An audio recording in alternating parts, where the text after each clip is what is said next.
বাংলাদেশের অন্তর্বর্তী সরকারের প্রধান উপদেষ্টা ডক্টর মোহাম্মদ ইউনূসের সাথে দেখা করেছেন ঢাকায় যুক্তরাষ্ট্রের সাবেক রাষ্ট্রদূত পিটার হাস। মঙ্গলবার সন্ধ্যায় প্রধান উপদেষ্টার বাসভবন যমুনায় তার সাথে বৈঠক করে ইউএস বাংলাদেশ বিজনেস কাউন্সিলের একটি প্রতিনিধি দলের নেতৃত্বে ছিলেন মিস্টার পিটার হাস। বর্তমানে তিনি মার্কিন জ্বালানি প্রতিষ্ঠান অ্যাক্সেলারেটর এনার্জি স্ট্র্যাটেজির উপদেষ্টা হিসেবে কাজ করছেন। পিটার হাস বিগত বছরগুলো বাংলাদেশের ব্যাপকভাবে আলোচিত হয়েছিলেন।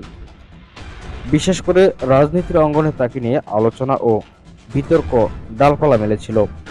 নির্বাচন ও রাজনীতি প্রসঙ্গে তার কোনো কোনো বক্তব্যকে অভ্যন্তরীণ বিষয়ে হস্তক্ষেপ ও কূটনৈতিক শিষ্টাচার লঙ্ঘন বলে অভিহিত করেছিল ক্ষমতাচ্যুত আওয়ামী লীগ সরকার। কিন্তু সেসব অভিযোগ খারিজ করে অবাধ ও অংশগ্রহণমূলক নির্বাচনের তাগিদ দিয়ে গেছেন মিস্টার হাস।